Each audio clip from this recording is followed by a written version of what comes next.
अपने मन को बहुत समझाने के बाद अर्जुन ने एक जोर का हाथ ब्लैक बोर्ड पर मारा, जिससे पूरा क्लास शांत हो गया। सभी को ऐसे शांत देख अर्जुन ने कहा, अब जो मैं बता रहा हूं ध्यान से सुनो, वरना इस बार जिसने भी हल्ला किया ना, मैं उसे ब्लैक होल में घुसा दूंगा। और भाई साहब आप, अर्जुन ने एक लड़की की तरफ इशारा करते हुए कहा, जो अर्जुन का बार बार मजाक उड़ा रहा था। अर्जुन ने आगे कहा, क्लास में कभी पढ़ भी लिया करो। अर्जुन की यह कहते ही वो लड़का शांत हो गया। तो वहीं क्लास की सारी लड़कियां अर्जुन को ऐसे बिंदास बोलता देख चौंक गई। इधर अर्जुन ने ब्लैक बोर्ड पर कुछ लिखते हुए कहा, ब्लैक होल स्पेस में वो जगह है जहां फिजिक्स का कोई नियम काम नहीं करता है। ब्लैक होल की ग्रेविटेशनल फोर्स इतनी ज्यादा है कि यहां किसी भी चीज को अगर डाला जाए तो वो कभी भी बाहर नहीं निकल सकती। इसके बाद ऐसे ही अर्जुन ने आगे 10 मिनट तक ब्लैक होल से रिलेटेड सारी नॉलेज प्रोफेसर श्रीनिवासन और बाकी स्टूडेंट्स के सामने रख दी, जिसे सुनकर प्रोफेसर श्रीनिवासन समेत बाकी स्टूडेंट हक्का बक्का रह गया। वेल डन अर्जुन, सच में मुझे आज अपनी आंखों पर विश्वास नहीं हो रहा है कि तुमने इस क्वेश्चन का आंसर इतनी आसानी से एक्सप्लेन कर दिया। मैं कल तक पढ़ाई में बेहद कमजोर बुद्धू लड़के अर्जुन को जानता था। वो अर्जुन अचानक आज इतना बदल जाएगा ये मैंने कभी नहीं सोचा था। तुम सच में अर्जुन ही हो या कोई और? श्रीनिवासन ने मजाकिया अंदाज में पूछा। जवाब में अर्जुन भी हल्का मुस्कुराते हुए वापस अपनी बेंच पर बैठ गया। पर तभी इतने में अर्जुन ने देखा कि काम्या उसे घूर रही। कौन हो तुम? तुम अर्जुन नहीं हो सकते, काम्या ने कहा, जिसके बाद अर्जुन की सांसें अटक गई। क्या मतलब? मैं अर्जुन नहीं? तुम ऐसा क्यों पूछ रही हो? अर्जुन ने जवाब दिया।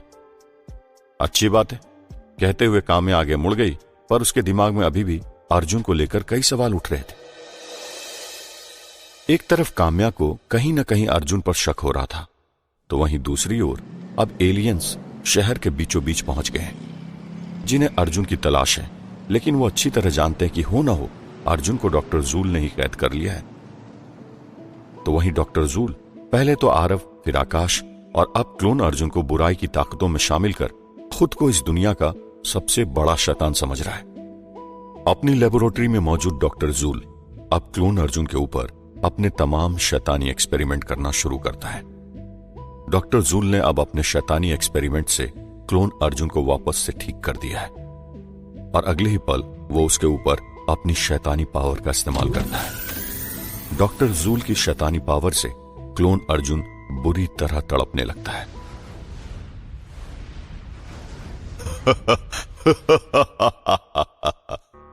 और तड़पो, और तड़पो, डॉक्टर जूल हंसते हुए कहता है। तकरीबन 10 मिनट तक बुरी तरह तड़पने के बाद क्लोन अर्जुन की आंखें खुलती है और वो अपनी जगह से उठ खड़ा होता है। सुपर अर्जुन का क्लोन आज शैतानी शक्तियों का मालिक बन गया। आज से तुम्हारा काम इस दुनिया में तबाही करना है और तुम्हारा मकसद इंसानों की जान लेकर इंसानियत को खत्म कर देना है।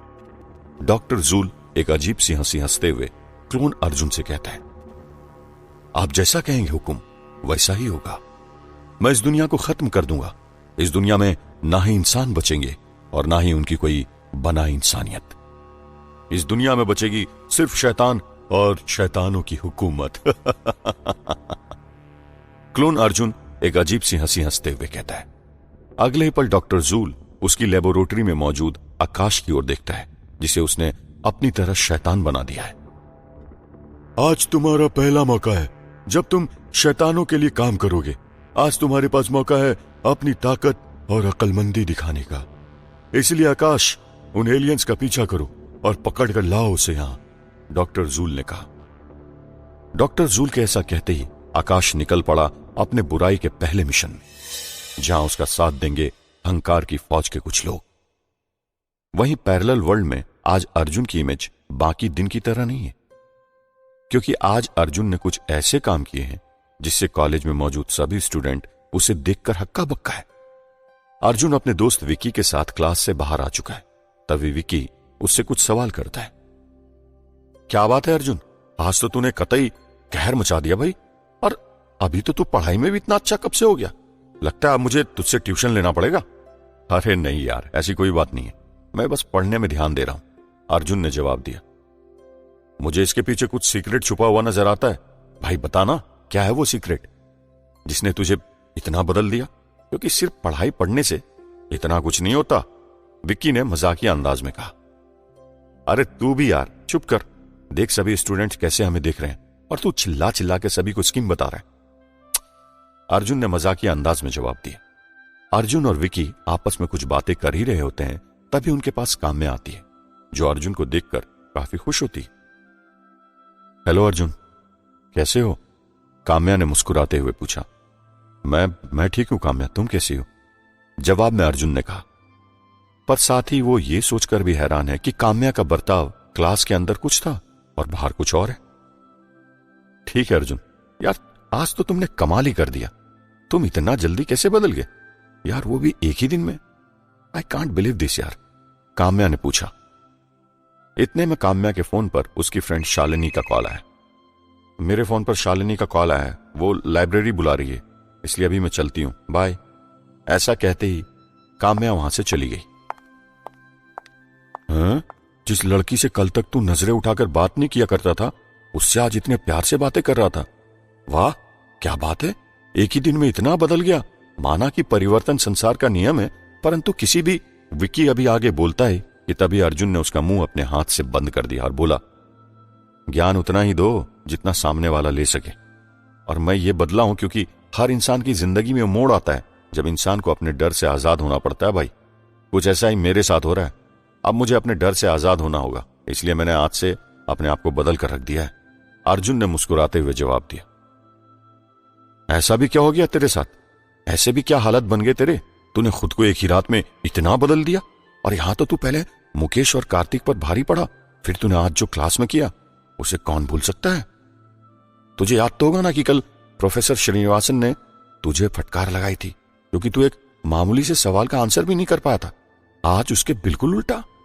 कोई नहीं, मैं खुश हूं बे, विक्की ने अर्जुन से कहा। हाँ, अब मैं कैसे बताऊं तुझे यार कि मैं वो अर्जुन नहीं जो तू मुझे समझ रहा है। और वैसे भी रियल वर्ल्ड में तू मेरा दुश्मन है, लेकिन यहां तो तू मेरा दोस्त है, इसलिए मैं तुझसे अपनी दोस्ती दिलो जान से निभाऊंगा, अर्जुन ने अपने मन ही मन कहा। दूसरी तरफ रियल वर्ल्ड में एलियंस ने अपने आप को इंसानों के बीच में छुपा लिया है और शहर में अब नॉर्मल इंसान बनकर जा रहे हैं और अभी भी वे अर्जुन को लेकर परेशान हैं। आगे चलते हुए अचानक दोनों एलियंस लाइका और रोमा को एहसास होता है कि जैसे कोई उनका पीछा कर रहा है। आपको नहीं लगता टीम हेड की कोई हमारा पीछा कर रहा है? लाइका ने टीम हेड रोमा से कहा। मुझे भी यही लगता है लाइका, कोई हमारा कब से पीछा कर रहा है। ऐसा कहते ही रोमा पीछे की ओर मुड़ता है, लेकिन उसे अपने पीछे कोई भी नजर नहीं आता। थोड़ी देर आगे बढ़ने पर दोनों एलियंस को फिर एक बार लगता है कि कोई उनका पीछा कर रहा है, लेकिन इस बार भी उन्हें कोई नजर नहीं आता। अगले ही पल लाइका और रोमा को एहसास होता है कि तेज हवा का झोंका लगातार उनकी बॉडी को छूकर निकल रहा है, जो हवा में काले धुएं का रूप ले रहा है। दूसरी तरफ आकाश की बॉडी में डॉक्टर जूल ने ऐसा सिस्टम फिट किया है जिससे वो उड़ान भर सकता है और साथ ही दूर की चीजों को अपने नजदीक महसूस कर सकता है। लेकिन आकाश अभी तो एलियंस के पीछे जाने वाला है, लेकिन हवा में उड़ान भरते वक्त उसे दूर कहीं एक लड़की की आवाज सुनाई देती है, जो उसे उत्तर दिशा की ओर से सुनाई दे रही। यह आवाज तो किसी लड़की की है जो अर्जुन अर्जुन चिल्ला रही है। शायद ये लड़की मुझे अर्जुन तक पहुंचा सके। अगर मैं इस लड़की के जरिए अर्जुन तक पहुंच जाऊंगा तो फिर मैं सुपर अर्जुन को कैद करके डॉक्टर जूल के पास पहुंचा दूंगा। मेरा ऐसा करने से डॉक्टर जूल खुश हो जाएंगे। आकाश खुद से बातें करते हुए कहता है। आकाश जो इससे पहले बेंगलुरु जाने वाला था, अब उसने हवा में उड़ान भरते हुए अपना रुख बदल दिया है और अब वो उत्तर की ओर जाने लगा है। तकरीबन आधे घंटे बाद आकाश उत्तर दिशा में मनार घाट पहुंचा है, जहां से उसे अभी किसी लड़की की आवाज सुनाई दे रही थी। दूर से ही आकाश की नजर उस लड़की पर पड़ी जो नदी के किनारे बैठकर नदी के पानी को देखते हुए अर्जुन को याद कर रही। कहां चले गए तुम अर्जुन?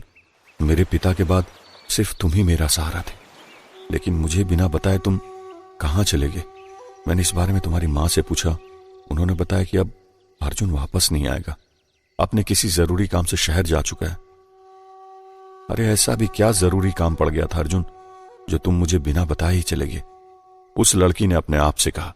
नदी के किनारे पर पानी को देखकर अर्जुन को याद कर रही वो लड़की कोई और नहीं बल्कि श्रुति है। श्रुति वही लड़की है जिसके पिता पिछले 1.5 महीने से वापस नहीं लौटे हैं और अब श्रुति को लगने लगा है कि उसके पिता मर चुके हैं। ओह, तो इसका मतलब ये लड़की अर्जुन की दोस्त है। अब मुझे कुछ ऐसा करना होगा जिससे ये लड़की अर्जुन की दोस्त न बनकर उसकी दुश्मन बन जाए। इसी के सहारे मैं अपना काम करूंगा, मुस्कुराते हुए आकाश ने कहा।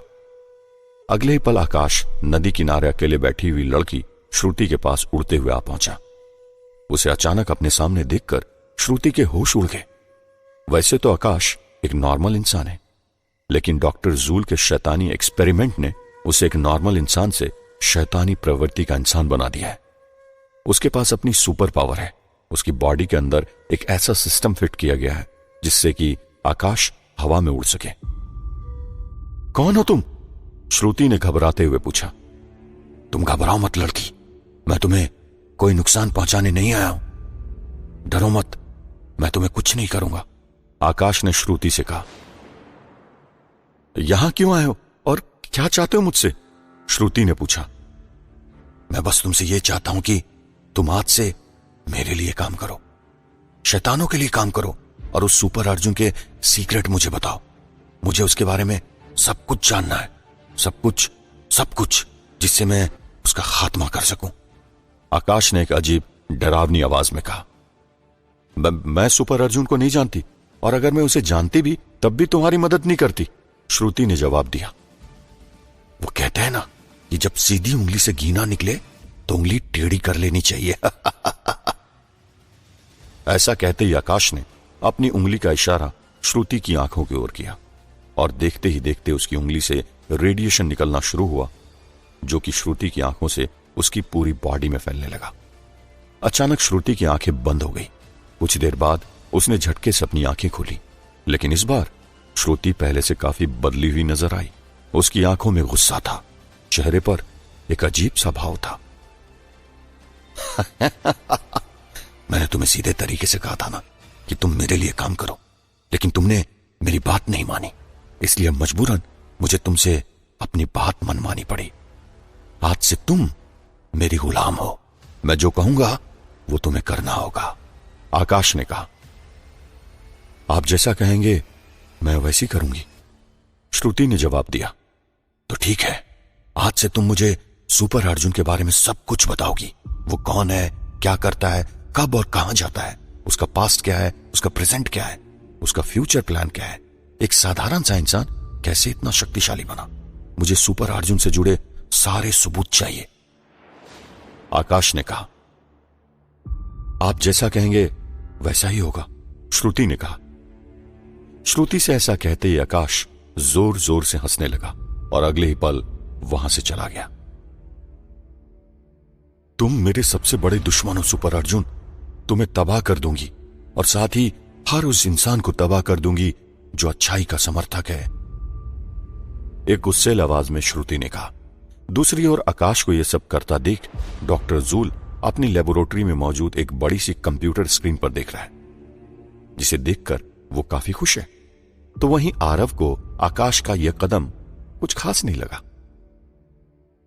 आपने आकाश को एलियंस का पीछा करने के लिए भेजा था, लेकिन इसने आपका कहना ना मानकर वो किया जो उसे नहीं करना चाहिए था, और आप है कि आकाश की इस हरकत पर हंस रहे हैं, आरव ने डॉक्टर जूल से पूछा। हाँ, मैं खुश हूं आकाश को लेकर, उसके शैतानी तेज दिमाग को लेकर। वो जो भी कर रहा है वो बिल्कुल सही है, डॉक्टर जूल ने जवाब दिया। यह आप क्या कह रहे हैं डॉक्टर? आकाश ने जो भी किया वो ठीक कैसे हो सकता है? आरव ने कहा। मैं तुमसे शुरू से ही कहते आया हूं कि आकाश कोई नॉर्मल लड़का नहीं है। अभी तुम खुद ही देख लो, उसने अपने दिमाग का इस्तेमाल कर वो किया जिसका ख्याल मेरे दिमाग में भी नहीं आया था। उसने आज वो किया है जो हमारे लिए सबसे जरूरी है। उस लड़की के जरिए हम सुपर अर्जुन तक आसानी से पहुंच सकते हैं, जो न जाने कहां अपने बिल में छुपा हुआ है। डॉक्टर जूल ने कहा। पैरेलल वर्ल्ड में अपना सुपर अर्जुन अपनी कॉलेज की पढ़ाई खत्म करके वापस से होटल के रूम में आ गया। जहां पहले से ही पैरेलल वर्ल्ड का अर्जुन मौजूद है। सुपर अर्जुन को देखकर दूसरा अर्जुन खुश हुआ और बोला, मैंने तो सोचा था कि तुम वापस नहीं आओगे, लेकिन तुम तो आ गए। अरे आता कैसे नहीं, तुम्हें जबान जो दी थी वापस आने का, इसलिए मैंने वो पूरी की। अर्जुन मुस्कुराते हुए बोला। तो कहिए जनाब, कैसा रहा कॉलेज का पहला दिन? सब कुछ अच्छे से हैंडल तो कर लिया था ना तुमने? या कॉलेज में जाकर कुछ ऐसा तो नहीं कर दिया जिससे अगली बार मेरी नाक में दम हो जाए? पैरेलल वर्ल्ड के अर्जुन ने पूछा। अरे ऐसी कोई बात नहीं है, तुम सोच भी नहीं सकते मेरे दोस्त कि आपसे जो तुम्हारे साथ होगा वो बहुत अच्छा होगा, क्योंकि आज मैंने वो किया जो तुम सपने में भी कभी नहीं सोच सकते। सुपर अर्जुन ने पैरेलल वर्ल्ड के अर्जुन से कहा, जिसे सुनकर दूसरा अर्जुन परेशान हो गया। भाई ऐसा भी क्या करके आया कॉलेज में जो सपने में भी नहीं सोच सकता मैं? पैरेलल वर्ल्ड के अर्जुन ने पूछा। सबसे पहले तो मैंने कार्तिक, मुकेश, अजय और फिर उसके बाकी दोस्तों को सबक सिखाया, अर्जुन ने जवाब दिया। अर्जुन के इस जवाब से पैरेलल वर्ल्ड का अर्जुन चौंक उठा। अरे ये क्या कह रहे हो तुम? तुमने अकेले ही कार्तिक और मुकेश के साथ साथ उसके बाकी दोस्तों को भी मारा आज? चौंकते हुए उसने अर्जुन से कहा। हाँ मेरे दोस्त, ये सच है, और यही नहीं, आज प्रोफेसर श्रीनिवासन के सामने भी तुम्हारी इमेज अच्छी करके आया हूं मैं। अब देखना, प्रोफेसर श्रीनिवासन के तुम फेवरेट स्टूडेंट बन जाओगे, अर्जुन ने जवाब दिया।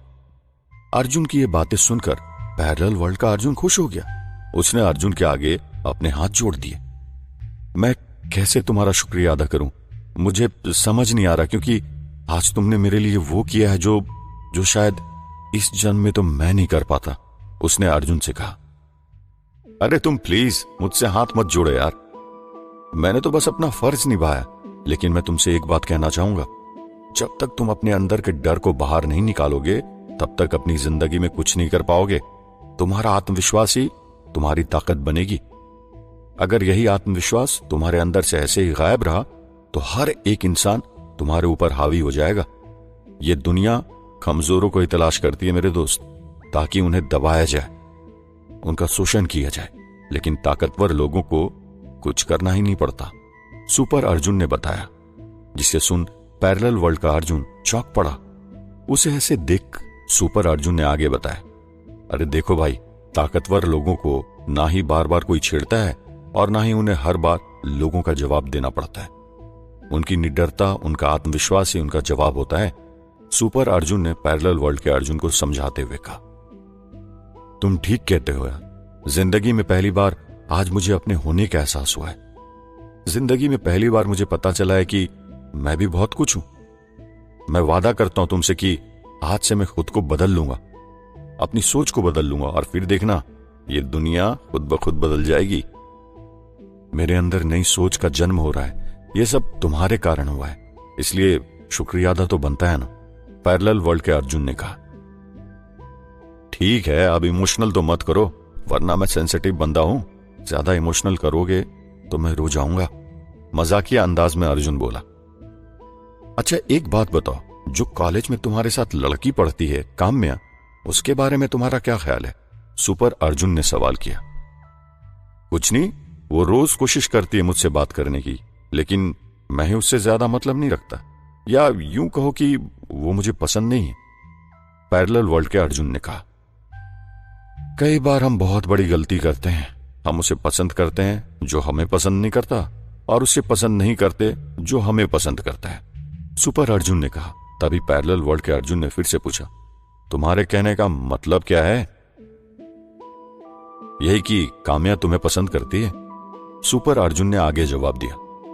और मेरे वर्ल्ड में इससे उल्टा है, मैं वहां काम्या के पीछे पागल हूं। हो सकता है कि काम्या मुझे पसंद करती हो, लेकिन मैं तो उसे पसंद नहीं करता ना, तो ये सब कुछ तुम मुझे क्यों बता रहे हो?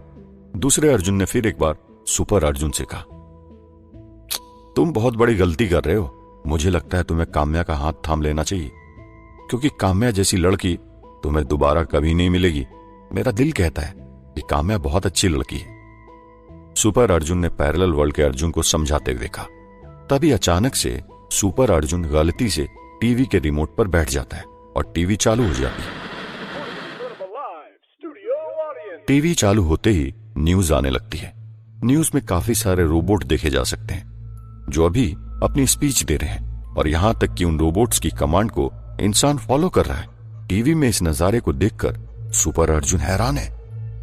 वहीं दूसरी ओर रियल वर्ल्ड में एलियंस का पीछा करते हुए डॉक्टर जूल के क्रिएशन आ गए हैं, जो अदृश्य तौर पर दोनों एलियंस लाइका और रोमा का पीछा कर रहे हैं। तभी अचानक लाइका और रोमा आंखों ही आंखों में आपस में इशारा करते हैं और आपस में अपने टेलीपैथी सिग्नल भेजते हैं। हम दोनों को अलग अलग हो जाना चाहिए जिससे हम इन्हें चकमा दे सकते हैं जो हमारा भी पीछा कर रहा है। रोमा के ऐसा कहते ही लाइका ने हाँ में अपना सिर हिलाया और फिर वे दोनों अलग अलग हो गए।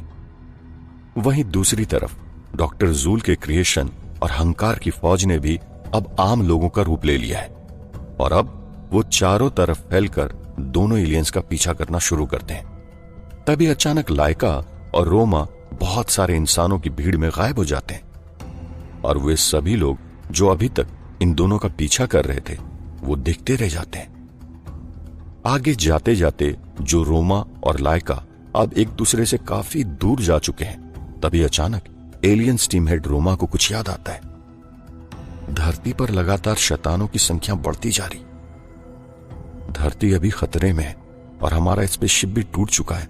मुझे कैसे भी करके अपने साथी एलियंस को पेंडोरा ग्रह से धरती पर बुलाना होगा ताकि हम इन सभी शैतानों का सामना कर सके, रोमा ने अपने मन में सोचते हुए कहा।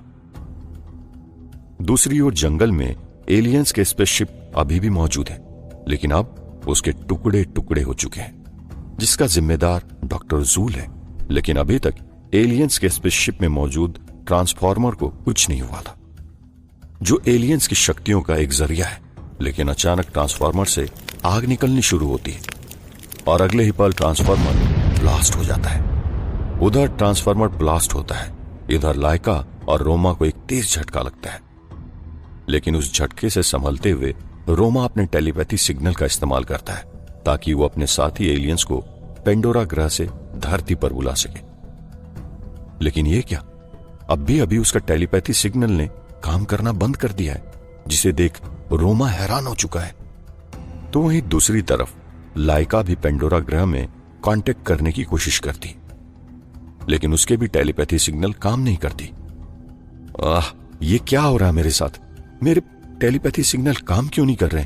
कहीं स्पेसशिप में मौजूद ट्रांसफार्मर को कुछ हो तो नहीं गया? रोमा ने अपने आप से कहा।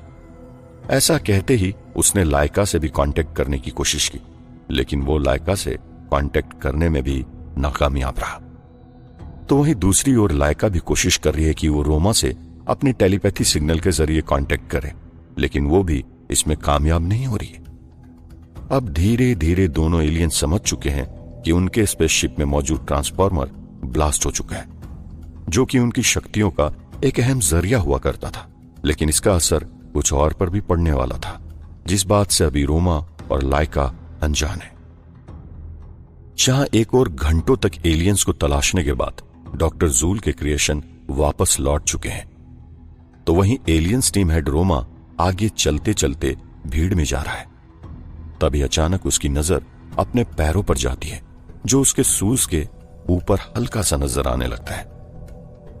लेकिन हैरानी की बात तो यह है कि उसके पैर अब धीरे धीरे ग्रीन कलर के होने लगे हैं, यानी कि वो अब एलियंस बनना शुरू हो चुका है।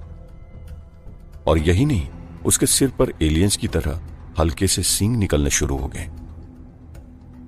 अब ये क्या हो रहा मेरे साथ? मैं इंसान से वापस एलियन क्यों बन रहा हूं? खुद को कंट्रोल क्यों नहीं कर पा रहा हूं मैं?